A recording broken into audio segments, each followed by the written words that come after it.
बिस्मिल्लाहिर्रहमानिर्रहीम। अस्सलामुअलैकुम स्टूडेंट, इस उम्मीद और दुआ के साथ कि आप खैरियत से होंगे। स्टूडेंट्स, आज हम यूनिट 2 एसिड बेस साल लेक्चर नंबर 9 डिस्कस करेंगे। PH and pOH scale. PH and pOH scale बहुत इंपॉर्टेंट टॉपिक है। PH and pOH scale. Student, 1909 के अंदर एक बायोकेमिस्ट था, उसका नाम था सोरेनसन। इसने सबसे पहले पीएच और पीओएच स्केल को प्रपोज किया था, डिस्कवर किया था, और for the measurement of strength of acid and base, कि measurement of strength of acid and base, कि एसिड और बेस की जो एसिडिटी है या बेसिडिटी है, इसको मेजर करने के लिए पीएच और पीओएच स्केल को प्रपोज किया था या डिस्कवर किया था।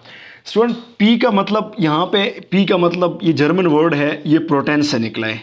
ठीक है, प्रोटेंस कहते हैं पोटेंशियल को। किसको? पोटेंशियल को या पावर को कहते हैं, या आप इसको कहते हैं कंसंट्रेशन को कहते हैं। कंसंट्रेशन, पावर या पोटेंशियल को कहते हैं। ठीक है स्टूडेंट। अब पीएच यानी power of hydrogen, power of hydroxyl ion. ठीक है, या हम इसको कह सकते हैं, इस तरह आपने स्टार्ट में कहा कि हाइड्रोजन आयन की कंसंट्रेशन एक कोई सॉल्यूशन में जब दे तो इसको हम एसिड कहते हैं।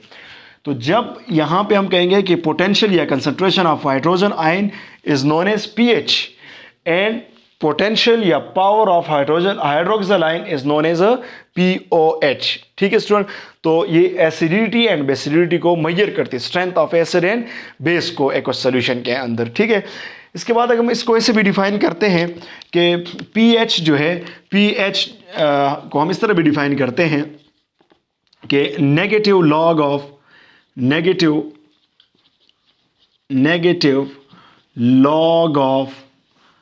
मोलर कंसंट्रेशन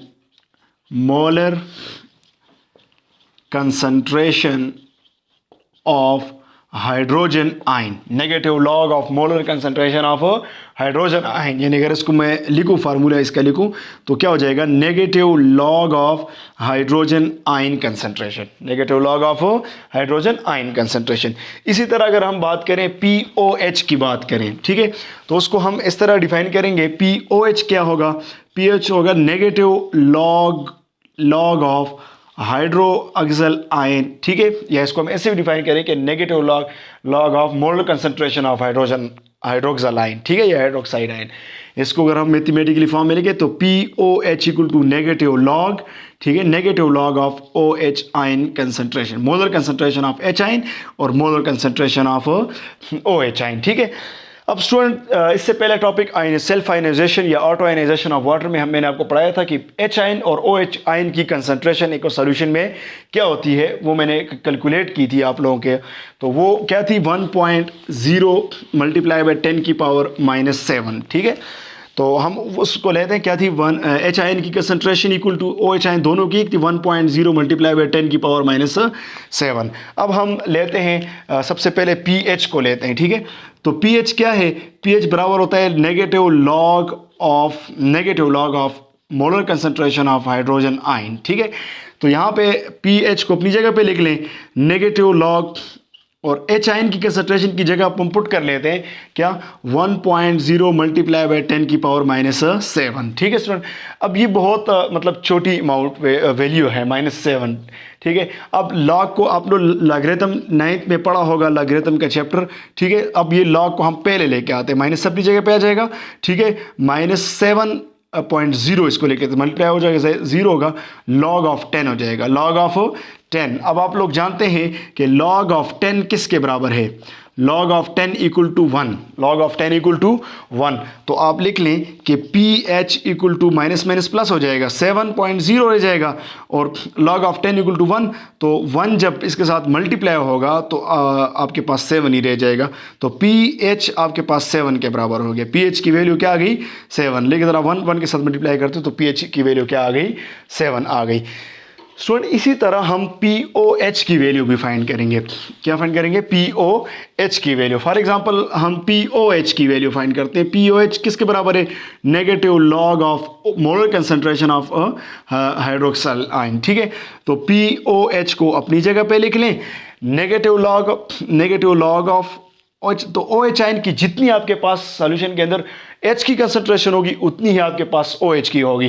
तो आपके पास क्या है? 1.0 मल्टीप्लाई बाय 10 की पावर -7 हो जाएगा। ठीक है, अब इसको सिंप्लीफाई करें तो आपके पास POH इक्वल टू, ये माइनस अपनी जगह पे हो जाएगा, ये -7 है, ये इधर आ जाएगा, -7.0 हो जाएगा, और मल्टीप्लाई बाय लॉग ऑफ क्या हो जाएगा? Log of 10। अब स्टूडेंट आप जानते हैं लॉग ऑफ 10 1 के बराबर है, तो इसको मजीद सिंप्लीफाई कर लेते हैं, तो माइनस माइनस प्लस, तो ये 7.0 मल्टीप्लाई 1 हो जाएगा। तो POH आपके पास किसके बराबर हो जाएगा? POH भी आपके पास 7 के बराबर हो जाएगा, यानी PH और POH किसके बराबर हो जाएगा? 7। अगर हम इसको लिखें तो यानी PH और प्लस POH जो है, तो किस 7 + 7 किसके बराबर होते हैं? 14। तो PH और POH किसके बराबर हो जाता है? 14। तो स्टूडेंट ये एक स्केल डिस्कवर किया था सोरेनसन ने, जो कि PH और POH को मेजर करने के लिए वो यूज़ करता। इसकी अगर आपको बताऊं, ये स्टार्ट हो रहा था 0 से लेके 14 तक, 0 से लेके 14 तक, और यहाँ पे था 7 न्यूट्रल था। 7 पॉइंट पे क्या था? न्यूट्रल था। अब यहाँ से 0 1 2 3 इंटू 7 और आगे 8 9 इंटू 14। ठीक है स्टूडेंट, अब जिस चीज़ की फॉर एग्जांपल 7 पे न्यूट्रल है, 0 से लेके 7 तक, 0 से लेके 7 तक जो था ये एसिड है। ये क्या है? एसिड है, यानी जिसकी pH वैल्यू आपके पास 1 2 3 4 5 6 तक आ जाती, तो वो आपके पास क्या हो जाता? एसिड हो जाता। pH वैल्यू 1 2 3 4 5 6 आ जाती, तो वो क्या हो जाता? एसिड हो जाता। और जिसकी आपके पास 7 आती वो न्यूट्रल होता। 7 पे वो वैल्यू क्या हो जाती? न्यूट्रल। और ऊपर की तरफ आप जाते 8 9 10 11 इस तरह 14 तक, वो क्या हो जाता? बेसिक हो जाता। क्या हो जाता? बेसिक हो जाता। स्टूडेंट इस बात का ख्याल रखना है कि अगर 7 से नीचे की तरफ आए, यानी 7 से हम 1 की तरफ आए, ठीक है, तो एसिडिटी आपके पास डाउन दी क्या हो जाएगी? इंक्रीज होगी। क्या होगी? इंक्रीज होगी। मीन 6.5 जो होगा वो वीक एसिड होगा। 6.5 क्या होगा? वीक एसिड होगा। लेकिन 6.5 से अगर हम आ जाते हैं 5 4 2 इस तरह 2 जिसकी pH वैल्यू होगी, तो वो ज़्यादा स्ट्रॉन्ग एसिड होगा। अब 4 से ऊपर वाले क्या होंगे? वीक एसिड होंगे। 4 से नीचे 3 2 1 वाले क्या होंगे? स्ट्रॉन्ग एसिड होंगे। इस तरह जब हम इस तरफ आएंगे, बेसिडिटी की तरफ आएंगे, तो स्टार्ट में 7 से जब आगे 8 और 9 ये वाले हमारे पास क्या होंगे? ये वीक बेसिस होंगे। ये क्या होंगे? वीक बेसिस होंगे। लेकिन जब हम 14 13 इस तरफ आएंगे, तो हमारे पास क्या हो जाएंगे? स्ट्रॉन्ग बेस हो जाएंगे। क्या हो जाएंगे? स्ट्रॉन्ग बेस हो जाएंगे। तो ये टॉपिक था हमारा स्टूडेंट PH एंड POH। उम्मीद करता हूँ आपको समझ आया होगा। फिर भी कोई मसला है तो आप मुझसे कमेंट्स में पूछे। ओके, अल्लाह हाफिज़।